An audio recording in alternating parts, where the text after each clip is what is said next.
Hi friends, welcome back to my channel. మీరు కనుక నా ఛానల్ ఫస్ట్ టైం చూస్తున్నారా అయితే సబ్స్క్రైబ్ చేసుకోండి. అలాగే పక్కనే ఉన్న బెల్ ఐకాన్ని క్లిక్ చేసేయండి ఫ్రెండ్స్.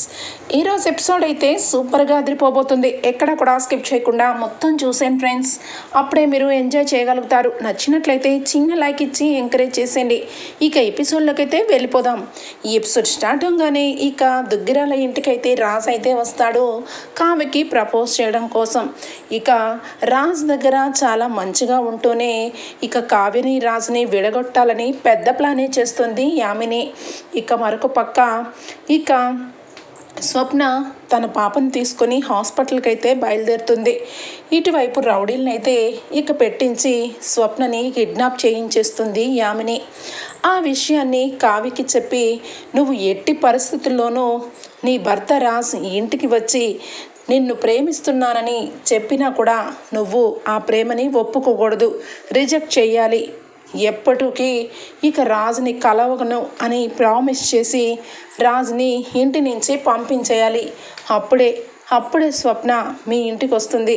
లేదంటే నా గురించి తెలుసు కదా, నా మనుషులు చాలా చెడ్డవాళ్ళు, ఇక చంపినా చంపేస్తారు అని చెప్పి చాలా గట్టిగా బెదిరిస్తుంది ఇక యామిని అయితే కావ్యని. ఇక కావ్య అయితే రాజు వచ్చినా కూడా ఇంట్లో అందరి ముందు నేను బయటకు వెళ్ళాలి అని చెప్పి హడావుడిగా ఇక బయలుదేరుతుంది. అదేంటే నీకోసం నా మనవడు వచ్చాడు, ఇంట్లో ఉండొచ్చు కదా అని చెప్పి ఇందిరాదేవి అడుగుతూ ఉంటే, లేదమ్మమ్మ నేను వెళ్ళాలి అనగానే, హలో కళావతి గారు, ఏంటి అంత హడావుడిగా ఉన్నారు? నాతో కొంచెం టైం స్పెండ్ చేయలేరా? మీతో మాట్లాడాలని వచ్చానండి అని చెప్పి రాజ్ క్యాజువల్గా మాట్లాడుతూ ఉంటే, మీరు మాట్లాడడానికే వచ్చారు కానీ నాకు చాలా పెద్ద పనులు ఉన్నాయి, తప్పుకోండి రామ్ గారు అని చెప్పి ఇక స్పీడ్గా ఇక బయలుదేరుతుంది కావ్య అయితే. కావ్య వెళ్ళేసరికి ఇక రాజు అయితే ఇంట్లో కూర్చొని ఇందిరాదేవి అపర్ణ వాళ్ళతో మాట్లాడుతూ ఉంటాడు. ఏంటి మనవడా టిప్ టాప్గా రెడీ అయ్యి వచ్చావు అని చెప్పి ఇందిరాదేవి అడగగానే, ఎందుకు రెడీ అయ్యానో మీకు తెలీదా? నా మనసులో కళావతి ఉందని సంగతి యామిని కూడా తెలిసిపోయింది నానమ్మ అని చెప్పి అంటాడు.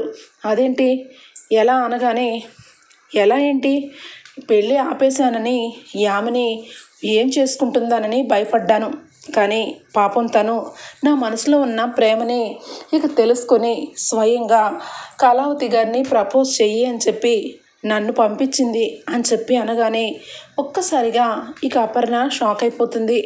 నిన్ను పంపించింది యామినినా అనగానే, అవునమ్మా నన్ను పంపించింది యామినినే. ఇక మీరిద్దరూ కూడా ఒక్కటవ్వాలి.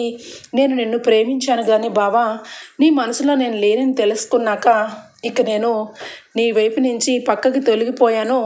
నేను కూడా ఎవరైనా మంచి అబ్బాయిని ఉంటే చూడు పెళ్లి చేసుకుంటానని చాలా హ్యాపీగా నన్ను ఇక్కడికి పంపించింది అనగానే ఇక అపర్ణకి డౌట్ వస్తుంది.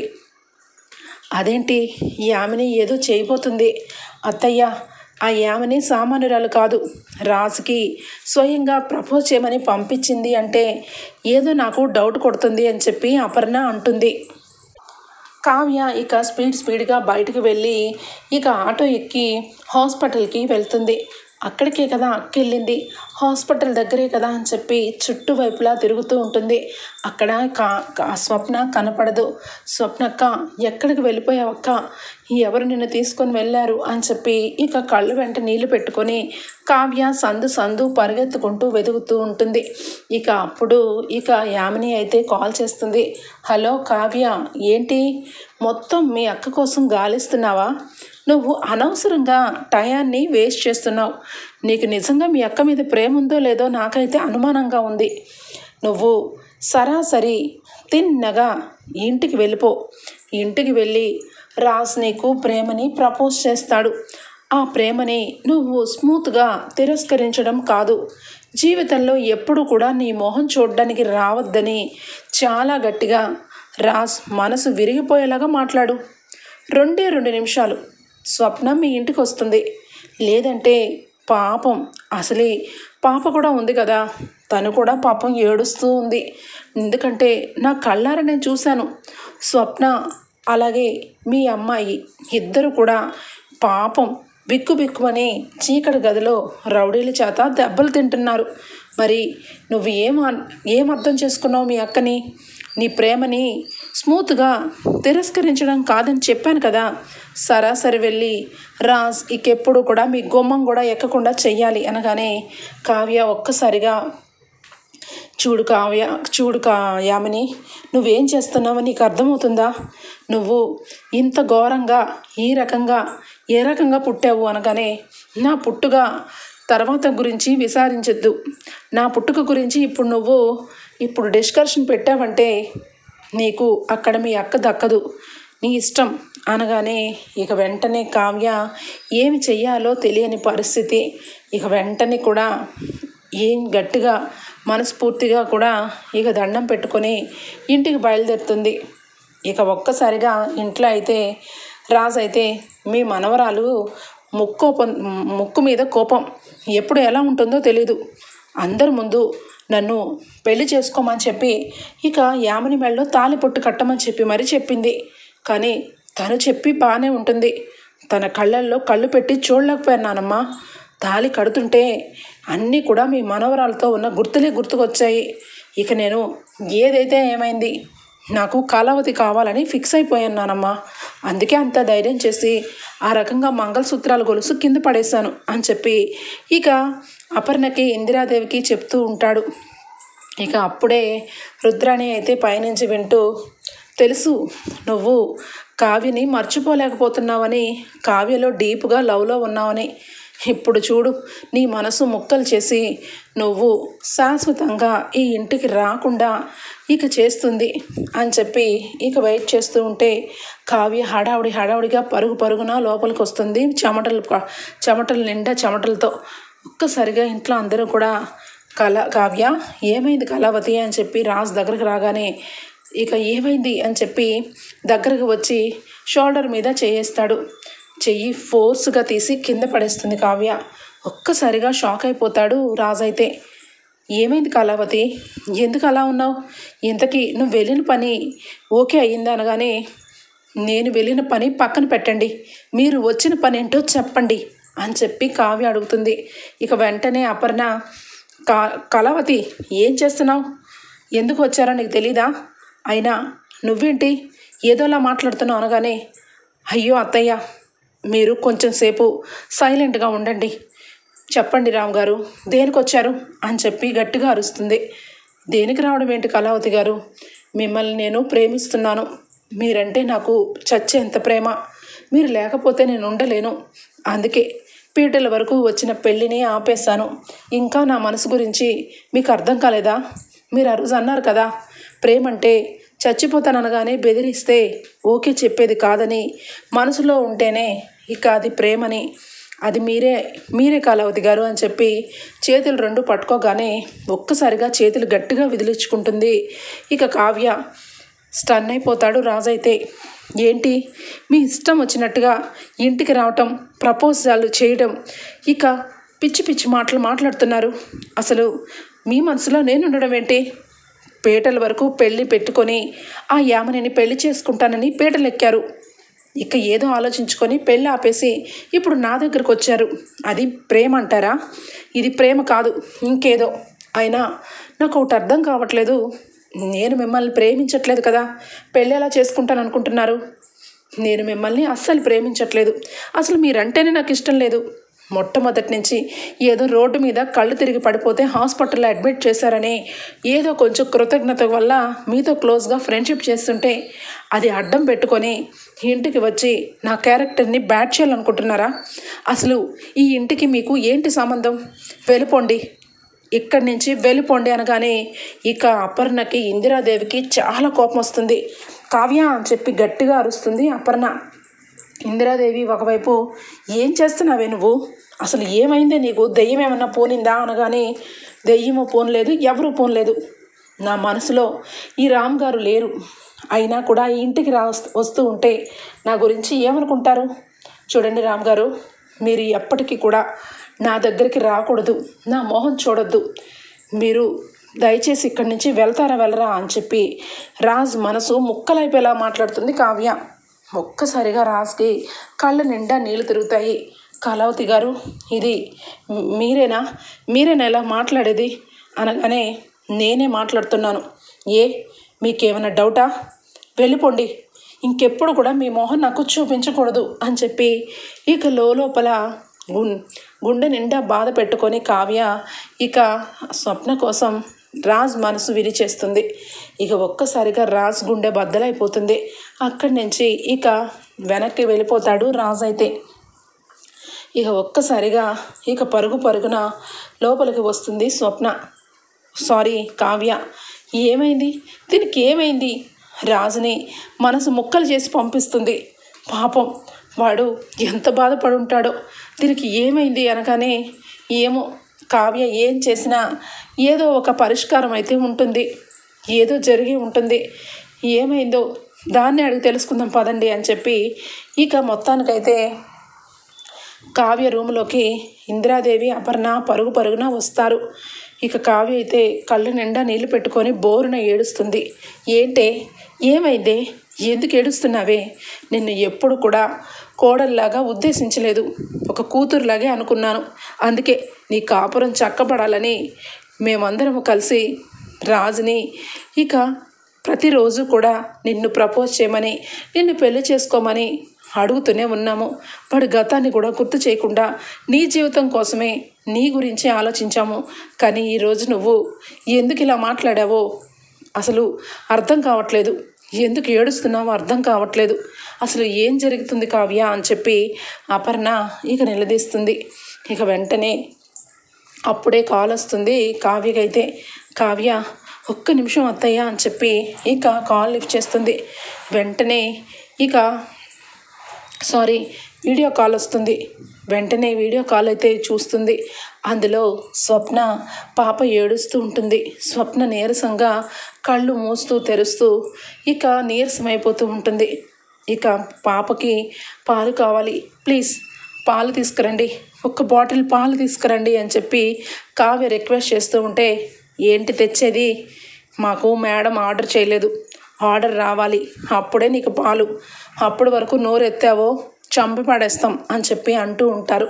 ఒక్కసారిగా ఆ వీడియో చూసి షాక్ అయిపోతారు ఇందిరాదేవి, ఇక అపర్ణ, కావ్య అందరూ కూడా.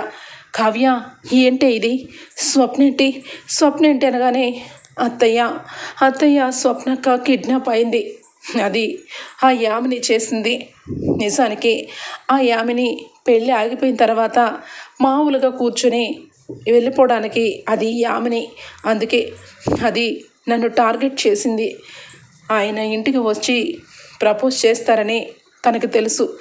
అదంతా తెలిసే నాకు ఫోన్ చేసి నువ్వు ఆయన మనసులో నుంచి పూర్తిగా తొలగిపోవాలి, అప్పుడే మీ స్వప్నక్క బ్రతికి పట్టకడుతుందని నాకు బ్లాక్మెయిల్ చేసింది. అందుకే నేను అలా మాట్లాడాల్సి వచ్చింది. చూశారు కదా స్వప్నక్క అని చెప్పి ఏడుస్తూ ఉంటుంది. ఒక్కసారిగా అపర్ణ ఆ యామిని ఎంత డేంజర్ అని అస్సలు అనుకోలేదు. అసలు అది రాక్షసిగా పుట్టాల్సింది మనిషి జన్మ ఎత్తింది. ఇప్పుడు స్వప్న ఇంటికి రావాలి కదా, మరి ఇంకా ఇంటికి రాకుండా అది ఇంకా అక్కడే పెట్టుకోవడం ఏంటి? ఫోన్ చెయ్యి అని చెప్పి ఇక ఫోన్ కలుపుతుంది యామినికి. యామిని లిఫ్ట్ చేస్తుంది. ఇదిగో యామిని, ఆటలాటలుగా ఉందా? మా అక్కేది? నువ్వన్నట్టే మా ఆయన మనసు విరక్కొట్టాను. ఇక ఆయన ఎప్పటికీ కూడా ఇంట్లోకి రాడు, మర్యాదగా మా అక్కని పంపించు అనగానే, ఏంటి పంపించేది, నేను నీలాగా మాట మీద నిలబడతానని నువ్వెలా అనుకున్నావు కావ్య? నేను ఎప్పటికీ కూడా మాట మీద నిలబడను. ఎందుకంటే నా రాజ్ నాకు దక్కే వరకు నిన్ను ఆ రకంగా ఆ దుగ్గిరాల కుటుంబాన్ని కళ్ళు వెంట కన్నీళ్ళు తెప్పిస్తూనే ఉంటాను. పచ్చని పందిరిలో ఏడుస్తూ చచ్చిపోదామని పారిపోయాను, కానీ ఇప్పుడు మీరందరూ చచ్చిపోయేలాగా చేస్తాను అనగానే ఒక్కసారిగా కావ్య స్టన్ అయిపోతుంది. అంటే ఏం చేయాలనుకుంటున్నావు అనగానే, రాజ్ నీ ప్రేమని వదులుకోలేడు, అంత సులభంగా నువ్వు పొమ్మనగానే పోయే రకమైతే నన్ను పెళ్లి చేసుకునేవాడు కదా. కానీ ఇంకా మీ అక్క రాదు, ఇంకొక 4 రోజులు నా దగ్గరే ఉంటుంది, కిడ్నాప్ అయ్యే ఉంటుంది. పాపం మీ అక్క గురించి బాగానే రాజు మనసు ముక్కలు చేసేలా మాట్లాడుంటావు, కానీ రాజు మళ్ళా వస్తూనే ఉంటాడు, నిన్ను కాంటాక్ట్ అవుతూనే ఉంటాడు. నువ్వు ప్రతిరోజు కూడా రాజుని చిత్రహింస పెట్టేలాగా మాట్లాడాలి. అంతేకాదు నువ్వు ఎప్పటికీ కూడా రాజ్ కంటికి కనపడకుండా ఈ ఊరు నుంచి వెళ్ళిపోవాలి. అప్పుడే మీ అక్క పుట్టిన పాప ఇంటికి సేఫ్గా వస్తారు అని చెప్పి ఫోన్ పెట్టేస్తుంది. ఒక్కసారిగా కావ్య ఫోన్ కింద పడేసి దెబ్బకి కుప్పకూలిపోతుంది. ఇందిరాదేవి అయితే అసలు ఏంటి ఏంటి ఈ యామిని గురించి తక్కువ అంచనా వేసాం అపర్ణ. మనుషులు ప్రాణాలతో చెలగాటాలాడి మనుషుల్ని బాధ పెట్టి సాధించుకునే రకమని ఇప్పుడే తెలిసింది. ఈ యామిని గురించి ఎంత తక్కువ చెప్పినా తక్కువే. పోలీస్ స్టేషన్కి కంప్లైంట్ ఇచ్చి ఆ యామిని మీద కంప్లైంట్ ఇద్దాము అని చెప్పనగానే, అయ్యో నానమ్మ తొందరపడద్దు, ఆ యామిని ఎంతటికైనా సాహసించిద్ది. అది మామూలుగా మనలాగా ఆలోచించదు, అది ప్రాణాలను తీస్తుంది. అందుకే కదా నన్ను చంపించాలని 2 సార్లు ప్లాన్ చేసింది. కానీ ఆ దేవుడు దయ వల్ల నాకేమీ జరగలేదు. ఆ యామిని చేయడం వల్లే కదా ఆయనకి కూడా గతం మర్చిపోయేలాగా అయ్యింది. ఇప్పుడు కనుక మనం పోలీస్ స్టేషన్లో కంప్లైంట్ పెట్టామని తెలిస్తే అక్కని ఏదైనా చేస్తుంది. అప్పుడు మనం ఏమీ చేయలేం నానమ్మ అనగానే, అది నిజమే అత్తయ్య, ఇప్పుడు స్వప్నని ఎలా తీసుకురావాలి, ఇప్పుడు ఎక్కడుంది స్వప్న అని చెప్పి ఇక బాధపడుతూ ఉంటారు దుగ్గిరాల కుటుంబం.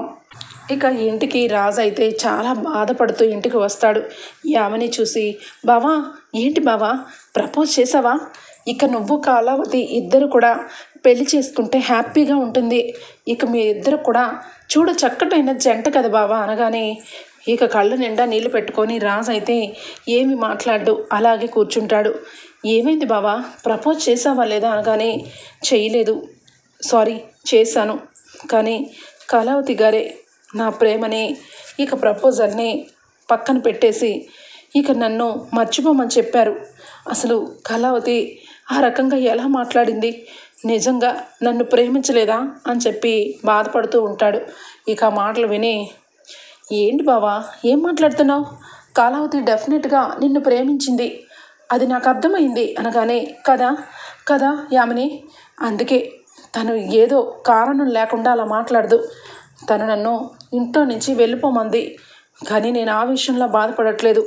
కళావతి ఎందుకు అలా మాట్లాడుతుందానని ఆలోచిస్తున్నాను, తెలుసుకుంటాను. కళావతి మనసు ఎవరు గాయపరిచారో తెలుసుకుంటాను అని చెప్పి రాజు లోపలికి వెళ్ళిపోతాడు. ఇక వెంటనే యామిని, ఎవరు గాయపరచడం ఏంటి బావా, నేనే గాయపరిచాను. నాకు దక్కనిది ఎవరికి దక్కడానికి వీల్లేదు. నా నుంచి నిన్ను దూరం చేసిన ఆ కావ్య ఎలా బాగుపడుతుంది? ఖచ్చితంగా బాగుపడదు. అందుకే నేను ఈ రోజు నుంచి ఆ కావ్యకి నరకం చూపిస్తాను అని చెప్పి ఇక వెంటనే, కళావతి వద్దంటే వదిలేస్తామా బావా, ఒకసారి ఫోన్ చేసి చూడు, వాళ్ళ ఇంట్లో వాళ్ళతో మాట్లాడు బావా అనగానే, ఇక రాజు వెంటనే కూడా అపర్ణకి కాల్ చేస్తాడు. ఇక వెంటనే రాజు ఫోన్ చేస్తున్నాడు. కావ్య ఏం చెప్పాలో అర్థం కావట్లేదు అనగానే, ఇక వెంటనే అపర్ణ కాల్ని లిఫ్ట్ చేస్తుంది కావ్య అయితే. హలో అమ్మ, అది కళావతి గారు ఏదో కారణం ఉంటే అలా మాట్లాడతారు, తను ఏదో రిస్క్లో ఉందనిపిస్తుంది, ఏమైందమ్మా అని చెప్పి రాజు అడుగుతాడు. ఇక వెంటనే కావ్య, ఏమవ్వడం ఏంటి, మీ వల్లే మా బ్రతుకు ఇలా తగలబడింది. అసలు నేను వద్దంటున్నా పదే ఫోన్ చేస్తారేంటి, అసలు మీకు కొంచెం కూడా సిగ్గనిపించట్లేదా అని చెప్పి కాల్ కట్ చేస్తుంది. ఒక్కసారిగా రాజుకి మళ్ళా బాధ మిగులుస్తూ ఉంటుంది కావ్య. అలాగే ఒక రోజంతా కూడా అయిపోతుంది. స్వప్న ఇంటికి రాదు. దుగ్గిరాల కుటుంబం చాలా బాధపడుతూ ఉంటారు. ఇక ఇందిరాదేవి అయితే సుభాష్కి అందరికీ కూడా స్వప్న కనిపించట్లేదు, స్వప్న కిడ్నాప్ అయిందన్న సంగతి తెలిసిపోతుంది. ఇక ఇంట్లో అందరూ కూడా చాలా బాధపడతారు. ఇక ఒక్క రుద్రాన్ని మాత్రం హాయిగా 2 పూట్ల భోజనం చేసి, ఏంటి మీరందరూ కూడా చాలా బాధపడుతున్నట్టున్నారు, నా కోడల గురించి నా మనవరాల గురించి అంతా ఆలోచించే వాళ్ళైతే అంతా కూడా ఈ కావ్యలోనే ఉంది అనగానే, నేనేం చేశాను అని చెప్పి కావ్య అడుగుతుంది. నువ్వేం చేసావా, అసలు కొంచెం కూడా ఆ రకంగా మాట్లాడడానికి నీకు సిగ్గనిపించట్లేదా? ఒక పసిపాపతో మీ అక్క పొద్దున్నుంచి ఎప్పటి వరకు ఏం బాధపడుతుందో అర్థం చేసుకోవా అనగానే, రుద్రాణి ఏం మాట్లాడుతున్నావు, నా కోడల్ని ఏవేవో మాట్లాడుతున్నావు, నా కోడలు ఏం చేసింది అని చెప్పి అప్పని అనగానే, అదేంటి అలా మాట్లాడతావు వదినా, స్వప్న గురించి ఆ యామినినే కదా కిడ్నాప్ చేసింది. తను ఏం కోరుకుంటుందో అది చేస్తే స్వప్న ఇంటికి వస్తుందని చెప్పింది కదా అనగానే చేస్తుంది కదా. రాజుని ప్రపోజల్ చేసినా కూడా తిరస్కరించి పంపించేసింది కదా. ఇంకా ఏం కావాలా యామినికి అనగానే ఇంకా ఏం కావడం ఏంటి, శాశ్వతంగా ఈ కావ్య ఇంటిలోంచి ఎక్కడికైనా వెళ్ళిపోయేలాగా చెయ్యండి. ఇక కావ్య ఇక్కడ ఉంటే ఎప్పటికీ కూడా స్వప్న రాదు, అది నాకు తెలుసు. ఎంతైనా రాహుల్ ప్రేమించి పెళ్లి చేసుకున్నాడు. వాడి భార్య లేకపోయేసరికి చూడండి వాడు ఎంత కుమిలిపోతున్నాడో. వాడి కూతురు వాడి భార్య లేకపోయేసరికి వాడి పిచ్చివాళ్ళలాగా తయారయ్యాడు అని చెప్పి ఇక రాహుల్తో నాటకం ఆడిస్తుంది. ఒక్కసారిగా ఇంట్లో అందరూ కూడా ఇక ఏం చేయాలో పాలు పడక ఇక అప్పు అంటుంది, అక్క దాన్ని 24 గంటల్లో అరెస్ట్ చేసి లోపలేస్తాను. అది దాని నోటు వెంట స్వప్నక్కని ఎక్కడ కిడ్నాప్ చేసిందో దాని నోటుతో తెప్పిస్తాను అని చెప్పి బయలుదేరుతుంటే, ఆగప్పు ఆవేశపడద్దు, దాని గురించి అది నిండా మునిగిపోయింది, అందుకే అంత తెగిస్తుంది. కాబట్టి నేనే ఊరు వదిలి వెళ్ళిపోతాను. ఈరోజు ఖచ్చితంగా ఊరు వదిలి వెళ్ళిపోతాను. స్వప్నక్క ఇంటికి వస్తుంది అని చెప్పి ఇక వెంటనే కూడా కావ్య బ్యాగ్ సర్దుకొని ఇక ఏడ్చుకుంటూ బయలుదేరుతుంది. ఇక అప్పు అయితే పోలీస్ స్టేషన్లో సీసీటీవీ ఫుటేజ్ బయట హాస్పిటల్ సరౌండింగ్స్ దగ్గర ఇక అన్ని చోట్ల కూడా సీసీటీవీ ఫుటేజ్లు అయితే చెక్ చేస్తుంది. రౌడీలు స్వప్నక్కని వెంబడించింది కనబడుతుంది. ఇక వెంటనే కూడా అప్పు తన పనిలో తను ఉంటుంది. ఎంక్వైరీ స్టార్ట్ చేస్తుంది. ఇక పోలీసులతో ప్రతి ఒక్క గల్లీని గాలించమని చెప్తుంది. ఎవరు కాస్త డౌట్ఫుల్గా ఉన్నా వాళ్ళని పట్టుకొని తీసుకొచ్చి సెల్లో వేయండి అని చెప్పి స్ట్రిక్ట్గా రూల్స్ పాస్ చేస్తుంది. ఇక మరొక వైపు రాజు అయితే కుమిలిపోతాడు. కళావతి పూర్తిగా మనిషి మారిపోయింది. నేనంటే ఇష్టపడట్లేదు, అసలు ఏమైంది, ఎందుకు ఈ రకంగా బిహేవ్ చేస్తుంది అని చెప్పి ఇక రాజు అయితే మళ్ళీ ఇంకొకసారి కళావతితో డైరెక్ట్గా మాట్లాడాలి అని చెప్పి ఇక వస్తాడు. ఇక అప్పటికే ఇంట్లో అందరూ బాధతో ఉంటారు. రాజుని చూసి ఇక అందరూ కూడా ఏంటి ఎందుకు వచ్చావు, వెళ్ళిపో బాబు అని చెప్పి అనగానే, నానమ్మ ఏం జరిగింది నానమ్మ, మీరందరూ కూడా ఎందుకు ఇలా మారిపోయారు, నాకు కళావతికి పెళ్లి చేస్తానని మాట ఇచ్చారు, ఇంటికి మనవణ్ణి అన్నారు, ఇప్పుడేమో ఇలా మాట్లాడుతున్నారు, ఇది భావ్యమేనా, అదే తెలుసుకోవడానికి వచ్చాను, కళావతితో తేల్చుకోవడానికే వచ్చాను అని చెప్పి, కళావతి బయటికి రా, నేను నిన్ను ప్రేమిస్తున్నానంటే నువ్వు నన్ను ప్రేమించట్లేదు అన్నావు కదా, నా కళ్ళల్లో కళ్ళు పెట్టి చూసి నా మీద ప్రామిస్ చేసి చెప్పు అని చెప్పి అంటూ ఉంటే, ఇంకెక్కడ కళావతి ఎప్పుడో వెళ్ళిపోయింది, తను ఇక్కడి నుంచి వెళ్ళిపోయి చాలాసేపు అయింది అని చెప్పి ఇక రుద్రాణి అంటుంది. ఏం మాట్లాడుతున్నారు అనగానే, అవును ఇక్కడ ఉండే టైము అయిపోయింది నా కోడలికి, అందుకే ఎవరికి చెప్పకుండా వేరొక చోటకి వెళ్ళిపోయింది, దయచేసి ఇంట్లో నుంచి వెళ్ళు బాబు అని చెప్పి ఇక అపర్ణ సుభాష్ అందరూ కూడా అనేసరికి రాజు అయితే ఒక్కసారిగా షాక్ అయిపోతాడు. ఏదో జరిగింది అప్పు, స్వప్న ఏది, స్వప్న కరెక్ట్గా మాట్లాడుతుంది, స్వప్నకి అడుగుతాను, ఇంట్లో ఏ విషయం జరిగిందో ముక్కు సూటిగా చెప్పే మనిషి స్వప్న ఒక్కతే అనగానే, ఇక స్వప్న కనిపించట్లేదు అన్న సంగతి ఎవరూ చెప్పకుండా సైలెంట్గా ఉంటారు. ఇక వెంటనే అక్కడి నుంచి బయట వాచ్మెన్కి తెలుసుకుంటాడు రాజు అయితే స్వప్న కిడ్నాప్ అయిందని, ఇక తన కోసమే ఇంట్లో గొడవలు జరిగాయని, కావ్య ఇంట్లో నుంచి వెళ్ళిపోయిందని నిజాలైతే కొన్ని తెలుసుకుంటాడు. ఇక ఒక్కసారిగా షాక్ అయిపోతాడు రాజు అయితే. ఇక అప్పు కూడా చెప్తుంది. ఇక మొత్తానికైతే రాజుకి మ్యాటర్ మొత్తం కొంచెం క్లియర్గా తెలుస్తూ ఉంటుంది. ఇక ఇంతలోనే హత్య చేయించడం కోసం అడవిలో గాలింపు చేసిన రఘుని సెల్లో కుమ్మేస్తుంది అప్పు అయితే. వేరే ఉతుకుతుంది. ఏరా ఆ రోజు పెళ్లి మండపంలో అబద్ధాలు ఆడతావా, నీలాంటి వాడిని నమ్మి అందరి ముందు నేను ఫూల్ని అయ్యాను కదరా, ఇప్పుడు కూడా స్వప్నక్కని కిడ్నాప్ చేయించింది ఆ యామిని, మర్యాదగా చెప్పు, నీ తాలూకు వాళ్ళే కదా అనగానే, అమ్మ బాబోయ్ కొట్టద్దు, డబ్బుకి అమ్ముడుపోయాను, మొన్న 1 కోటి రూపాయలు ఇస్తానంది, ఇప్పుడు ఏకంగా 5 కోట్లు ఇస్తానంది, అందుకే స్వప్నని కిడ్నాప్ చేయించాము, తను ఎక్కడుందో నాకు బాగా తెలుసు అని చెప్పి అడ్రస్ చెప్తాడు. ఇక వెంటనే ఇక్కడ వీడిని ఎటు వెళ్లకుండా చూసుకోండి అని చెప్పి బయటకు వస్తుంది. ఇక రాజు వెంటనే గుమ్మం ముందు నుంచుంటాడు. బాబా ఏంటి బాబా ఇక్కడ ఉన్నావు అనగానే, ఇప్పుడు అర్థమైంది అప్పు. ఈరోజు నిజంగా నాకు చాలా సిగ్గనిపిస్తుంది. ఈరోజు ఆ యామిని బండారాన్ని కళ్ళారా చూశాను, విన్నాను. ఇక నేను ఏం చెయ్యాలో ఏం అర్థం కావట్లేదు. మీ అక్క ఇల్లు వదిలి వెళ్ళిపోయింది అనగానే, బాబా నేను ఒక విషయం చెప్పాలి. అక్క ఇల్లు వదిలి వెళ్ళిపోవడానికి కారణం యామినినే. తను ఇంట్లో నుంచి వెళ్ళిపోతే నువ్వు ఎప్పటికీ తన దగ్గరే ఉండిపోతావని స్వప్నని కిడ్నాప్ చేయించింది. ఈ విషయం నీకు చెప్పకూడదు అనుకున్నాను, కానీ నువ్వే స్వయంగా పోలీస్ స్టేషన్కి వచ్చి మరీ తెలుసుకున్నాక ఇక నీ దగ్గర దాచిపెట్టి కరెక్ట్ కాదనిపిస్తుంది అనగానే, ఇక సరే అప్పు, ఇప్పటి వరకు నాకు నిజాలు తెలియదు కాబట్టి ఆ యామినిని నమ్మాను. ఇప్పుడు నిజం తెలిసింది కాబట్టి తేల్చుకుంటాను.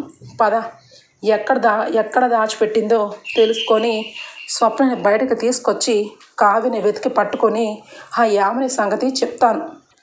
ఇక కావ్య రోడ్డు మీద నడుచుకుంటూ అలా వెళ్ళిపోతూ ఉంటే అప్పు అలాగే ఇక రాజ్ అయితే దూరం నుంచి చూస్తారు. అక్కడ కళావతిలాగే అనిపిస్తుంది కదా అని చెప్పి ఇక గబా దిగి కళావతి గారు అని చెప్పి పరుగున పెడతాడు రాజ్ అయితే. ఒక్కసారిగా కావ్య వెనక్కి తిరుగుతుంది, రాజుని చూస్తుంది. ఏమీ మాట్లాడలేదు. ఏంటి కళావతి గారు, వెళ్ళిపోతున్నారా? నా నుంచి దూరంగా వెళ్ళిపోతున్నారా అనగానే ఏమీ మాట్లాడలేక అలానే ఉంటుంది. ఇక వెంటనే అప్పు వచ్చి ఫాస్ట్గా, కావ్యక్క నువ్వు ఎక్కడికి వెళ్ళాల్సిన అవసరం లేదు, ఆ యామిని గురించి మొత్తం నిజాలు బావకు తెలుసు అనగానే, అప్పు ఎంత పని చేశావు, అది మనిషి కాదు అనగానే, తెలుసు కళావతి గారు, ఆ యామిని మనిషి కాదు మృగంలా తయారైందని నాకు బాగా తెలిసిపోయింది, నిజాలన్నీ తెలిసాయి అనగానే కావ్య చూస్తూ ఉంటుంది. మీరేమీ కంగారు పడకండి, నేను వెళ్ళి యామిని మీద వెళ్ళి పోట్లాటకు దిగను. ముందు స్వప్నని దగ్గరికి వెళ్ళి స్వప్నని ఇంటికి తీసుకొచ్చి ఇంట్లో పెట్టి అప్పుడు దాని పని పడతాను అనగానే, ఏం మాట్లాడుతున్నారు రామగారు, ఎక్కడుందో స్వప్న అక్క తెలుసా మీకు అనగానే, అక్క మొత్తం అన్ని విషయాలు తెలిసిపోయాయి, ఇక నువ్వు బాధపడాల్సిన అవసరమే లేదు, నువ్వు హ్యాపీగా బావతో కూర్చో, నేను వెళ్ళి స్వప్న అక్కని తీసుకొని వస్తాను అని చెప్పి ఇక ముగ్గురు కలిసి ఇక వెళ్తారు. ఇక పోలీస్ జీబీ వెళ్తే అనుమానం వస్తుందని మారువేషంలో ఇక బోర్కాలు లాంటివి వేసుకొని రాజ్, కావ్య ఒకవైపు, అప్పు మరొక వైపు సివిల్లో ఒక 2 కానిస్టేబుల్ని తీసుకొని మొత్తానికి వెళ్తారు. ఇక ఒక ఇంట్లో స్వప్నని అలాగే ఆ పసిపాపని టార్చర్ చేస్తూ ఉంటుంది యామిని అయితే. యామిని అక్కడే ఉండి పాల బాటిల్ తీసుకొచ్చి, ఏంటి పాల బాటిల్లోంచి పాలు నీ కూతురికి తాగించాలనుకుంటున్నావా? అయితే ఇప్పుడే ఫోన్ కొట్టు, మీ అక్క ఎక్కడి వరకు వెళ్ళిందో పూర్తిగా నిజమో అబద్ధమో చెప్పు, వెళ్ళి మీ అక్కకి ఫోన్ చేసి ఎప్పటికీ కూడా శాశ్వతంగా నువ్వు రాకూడదని చెప్పి నీ కూతురి మీద ప్రమాణకం చేయమను, అప్పుడు నేను వదిలేస్తాను, ఈ పాలు మీ అమ్మాయికి ఇచ్చేసి పట్టేసి ఇంటికి వెళ్ళిపోదు కానీ, ఏమంటావు అనగానే, ఛీ నువ్వు ఇంత నీచురాలవని అసలు ఊహించలేదు, మా అక్కని శాశ్వతంగా ఊరు వదిలి వెళ్ళిపోమనాలా? నేను ఇంటికి వెళ్ళను, నా కూతురు నేను చచ్చినన్నా చేస్తాం కానీ కావ్యని రాజ్ని విడదీయను. ఒకప్పుడు నువ్వు విడదీసావు, కానీ ఆ దేవుడు నిన్ను పక్కన పెట్టి రాజుని కావ్యని ఒక్కడు చేయాలనుకుంటున్నాడు, కాబట్టి నువ్వు ఎన్ని ఎత్తులు వేసినా అది జరగదు అని చెప్పి స్వప్న అంటూ ఉంటుంది. ఇక అప్పుడే కరెక్ట్గా లోపలికి ఇక అప్పు పంపించిన కానిస్టేబుల్ ఎంటర్ అవుతారు. వెంటనే ఇక అక్కడ ఉన్న రౌడీలు వాళ్ళ మీద ఇక పోట్లాడకు దిగి కొట్టుకుంటూ ఉంటే యామిని ఇక నడుచుకుంటూ స్వప్న దగ్గరికి వచ్చి, చూడు స్వప్న, నా సంగతి నీకు తెలీదు, మీ అక్కని పంపించేస్తే నిన్ను హ్యాపీగా పంపించేస్తాను, లేదు అంటే నాకు ఎదురొచ్చిన ఎవరిని బ్రతకనివ్వను, మీ పాపని చంపేస్తాను అని చెప్పి ఇక పట్టుకోబోతూ ఉంటే రాజు వచ్చి చాచి చంపకేసి కొడతాడు యామినిది. ఒక్కసారిగా యామిని స్టన్ అయిపోతుంది. ఇక గుర్కాలోంచి మొహం చూపించి, ఏంటి ఏమనుకుంటున్నావు, నీ గురించి నీ రాక్షసత్వం అంతా తెలిసిపోయింది, నువ్వు అసలు మనిషివా మృగానివా, పసిపాపని చంపాలనుకుంటావా, అంటే నీ ప్రేమకు ఎవరు ఎదురొస్తే వాళ్ళు చంపేస్తావా నిన్ను అని చెప్పి పీక పట్టుకోబోతేసరికి కావ్య, ఏమండి వదలండి, ఇలాంటి వాళ్ళని మనం చెయ్యనవసరం లేదు, ఆ భగవంతుడే ఇలాంటి వాళ్ళని ఏదో ఒకటి చేస్తాడు అనగానే అప్పు ఇక వెంటనే, ఇలాంటి దాన్ని మీరెవ్వరూ ఏమీ అనవద్దు, దీన్ని పట్టుకొని నేనే కసి తీర 4 కుమ్మితే తప్ప నాకు మనశ్శాంతి రాదు. పదవే పద అని చెప్పి ఇక జుట్టు పట్టుకుని ఈడ్చుకెళ్తుంది అప్పు. ఇక స్వప్న పాపని ఇద్దరిని కూడా ఇక రాజ్ కావ్య అయితే ఇక అక్కడి నుంచి ఇంటికి తీసుకొని వెళ్ళిపోతారు. ఓకే ఫ్రెండ్స్, రాబోయే ఎపిసోడ్స్లో ఈ విధంగా జరగబోతుంది. మీకు కనుక నచ్చినట్లయితే చిన్న లైక్ ఇచ్చేయండి ఫ్రెండ్స్. Bye, take care.